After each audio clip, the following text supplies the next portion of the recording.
கீழடியில் 1 மற்றும் 2ஆம் கட்ட அகழாய்வு அறிக்கை வெளியாகுமா என்ற கேள்வி எழுந்திருக்கிறது. உயர்நீதிமன்றத்தில் கடந்த பிப்ரவரியில் விசாரணைக்கு வந்தபோது 9 மாதத்தில் அறிக்கை வெளியிடப்படும் என ஒன்றிய அரசு கூறியிருந்த நிலையில் 9 மாதங்கள் கடந்துவிட்ட போதும் இதுவரை ஒன்றிய அரசு கீழடி அகழாய்வு அறிக்கையை வெளியிடாத ஒரு சூழல் ஏற்பட்டிருக்கிறது.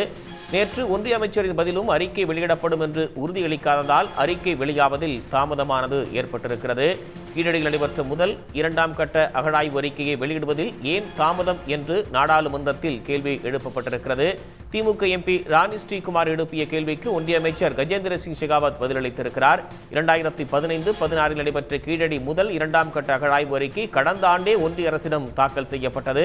அறிக்கையை வெளியிடுவதற்கு முன் நிபுணர்களை கொண்டு முழுமையாக ஆய்வு செய்ய வேண்டியிருக்கிறது என்று அமைச்சர் தெரிவித்திருக்கிறார். முழுமையான ஆய்வுக்கு பிறகே அரசு விதிகளின்படி அகழாய்வு அறிக்கையை வெளியிட முடியும் என்றும் ஒன்றிய அமைச்சர் தெரிவித்திருக்கிறார்.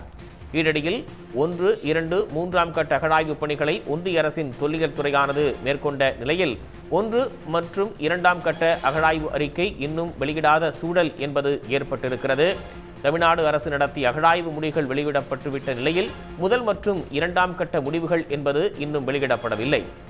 முதல் மற்றும் 2ஆம் கட்ட அகழாய்வு அறிக்கையை வெளியிடக் கோரி உயர்நீதிமன்ற மதுரை கிளையிலும் வழக்கு என்பது தொடுக்கப்பட்டிருக்கிறது. இந்த நிலையில் வழக்கு விசாரணைக்கு வந்தபோது 9 மாதங்களில் அறிக்கை வெளியிடப்படும் என ஒன்றிய அரசு தரப்பில் கூறப்பட்டிருந்த நிலையில் 9 மாதங்கள் கடந்துவிட்ட போதும் இதுவரை அந்த அறிக்கை என்பது வெளியிடப்படாத ஒரு நிலை என்பது இருக்கிறது. நேற்று ஒன்றிய அமைச்சரின் பதிலும் அறிக்கை வெளியிடப்படும் என்று உறுதியளிக்காததால் அறிக்கை வெளியாவதில் தாமதம் ஏற்பட்டிருக்கிறது.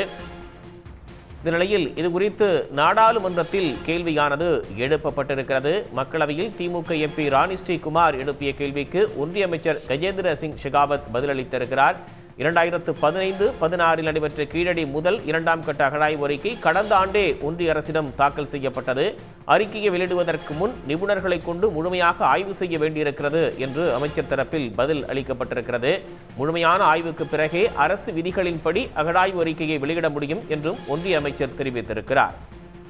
கீழடியில் 1, 2 மற்றும் 3ஆம் கட்ட அகழாய்வு பணிகளை ஒன்றிய அரசின் தொல்லியல் துறையானது மேற்கொண்ட நிலையில் 4 முதல் 9 கட்ட அகழாய்வுகளை தமிழ்நாடு அரசின் தொல்லியல் துறையானது நடத்தியிருக்கிறது.